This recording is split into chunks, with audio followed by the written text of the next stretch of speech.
बार फिर कहा है कि वो युद्ध के लिए तैयार है। पाकिस्तान के गृह मंत्री ने कहा कि सिंधु जल समझौता रद्द होने का मतलब युद्ध है और पाकिस्तान इससे पीछे नहीं हटेगा। रावलपिंडी हेडक्वार्टर में भी भारत को लेकर लगातार मीटिंग चल रही है। जब से जनरल मुनीर को पता चला कि भारतीय सेना 3 मोर्चों पर युद्ध के लिए तैयार है, उनके कोर कमांडरों में हड़कंप मचा हुआ है। देखिए रिपोर्ट।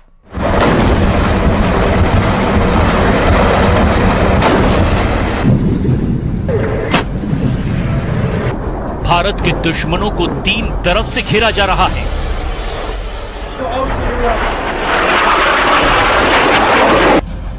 पाकिस्तानी सेना को पता है कि उसे बहुत बड़ा सरप्राइज मिलने वाला है।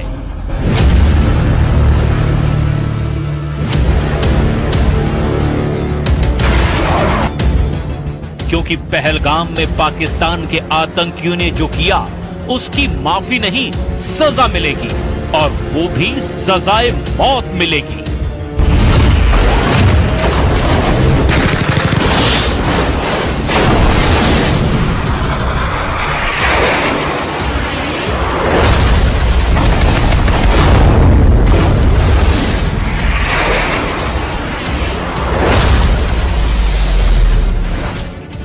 कुपवाड़ा के पास एलओसी पर पाकिस्तान ने गोलीबारी की और इसका उसे जवाब भी दिया जा चुका है। रिपोर्ट है कि अगर पाकिस्तान ने 600 गोलियां चलाई तो भारत ने इसके जवाब में 1300 राउंड फायर कर दिए।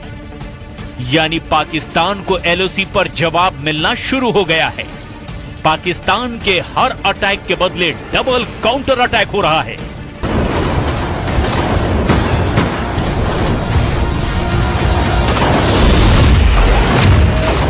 जमीन पर हो रहे एक्शन के बाद अब आसमान और समंदर में भारत के तेवर देख लीजिए, क्योंकि पहलगाम में हुए आतंकी हमले ने श्रीनगर और पठानकोट से लेकर अरब सागर तक बड़ा जाल बिछाना शुरू कर दिया है।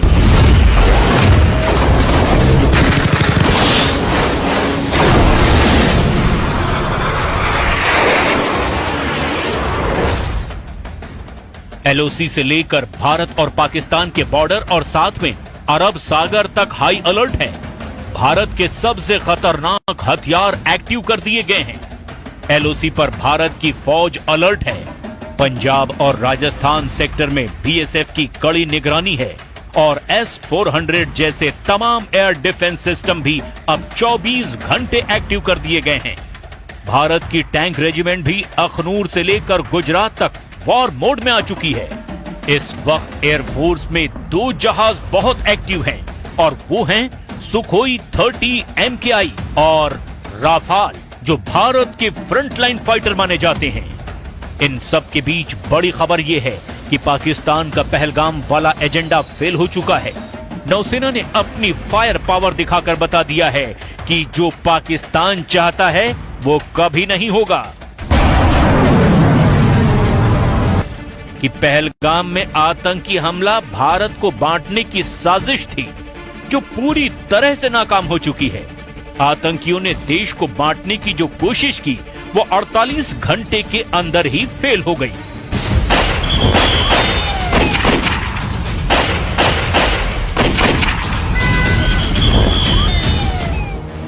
पहलगाम में धर्म पूछकर हत्या करना साफ साफ भारत को सांप्रदायिक रूप से बांटने की कोशिश है और आतंकियों के जरिए पाकिस्तान की रची गई इस साजिश को सीधे सीधे भारतीय नौसेना ने मुंहतोड़ जवाब दिया है।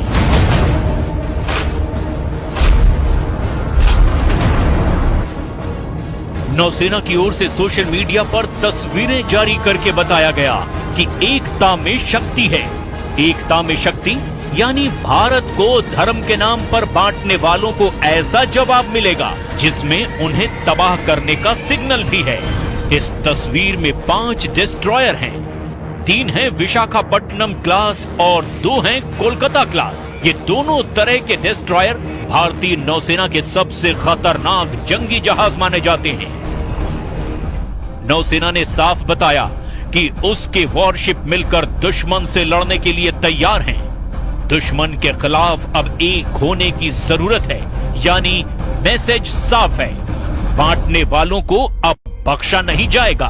एक ही सफ में नौसेना के 5 जंगी जहाज। और इस फोटो के जरिए नौसेना ने अपनी रेंज और फायर पावर की एक छोटी सी झलक भी दिखाई है।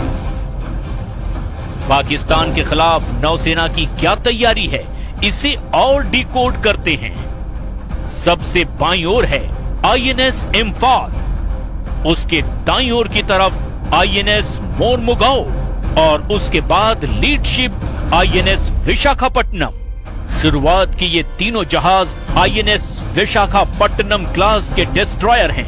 आईएनएस विशाखापट्टनम के दाईं तरफ है कोलकाता क्लास के आईएनएस चेन्नई और आईएनएस कोच्चि।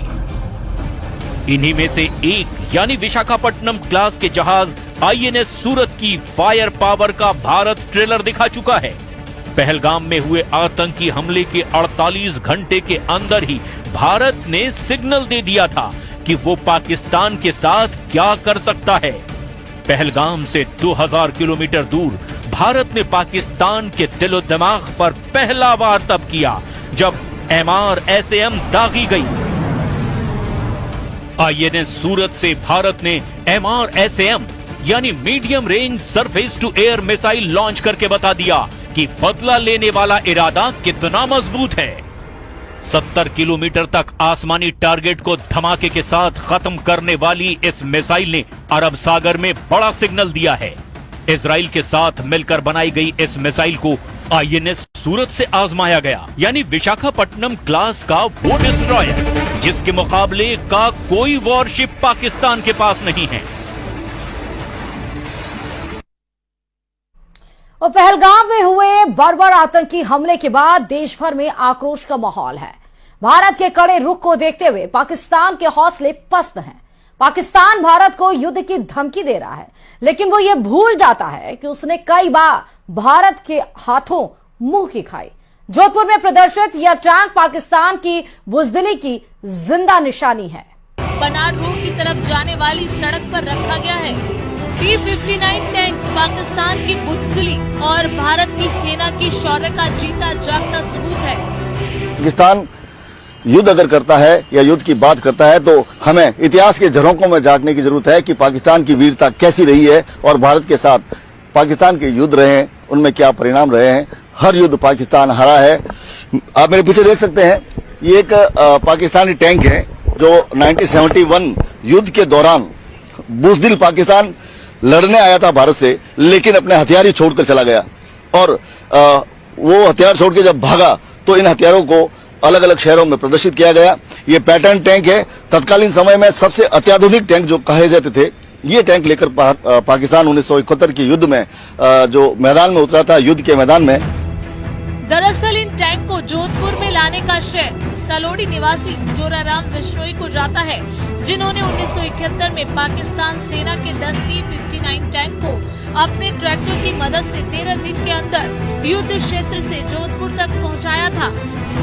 युद्ध के बाद इन टैंकों को अलग अलग उद्देश्यों के लिए इस्तेमाल किया गया, जबकि कुछ को सैन्य संग्रहालयों में प्रदर्शित किया गया ताकि लोग युद्ध की स्मृति और भारतीय सैनिकों की बहादुरी को याद रख सके, जो 1971 के युद्ध में पाकिस्तान से जीते गए थे। ये टैंक उस युद्ध में भारतीय सेना की विजय का प्रतीक है। हाँ, बस 1971 में ये छोड़ के चले गए थे। वो कुछ नहीं, गिद्दड़ बम के है, उससे कुछ नहीं होने वाला है। इंडियन एयरफोर्स बहुत पावरफुल है अभी के टाइम में, विश्व गुरु है भारत, तो वैसे कुछ नहीं है, गिद्दड़ बम के है। साल 1971 में पाकिस्तान के पास सबसे उन्नत तकनीक के पैटर्न टैंक थे, जिसके दम पर वो। और चलिए इसी के साथ ही इस रिपोर्ट में फिलहाल अभी के लिए इतना ही। बाकी अन्य खबरों के लिए देखते रहिए News 18 राजस्थान।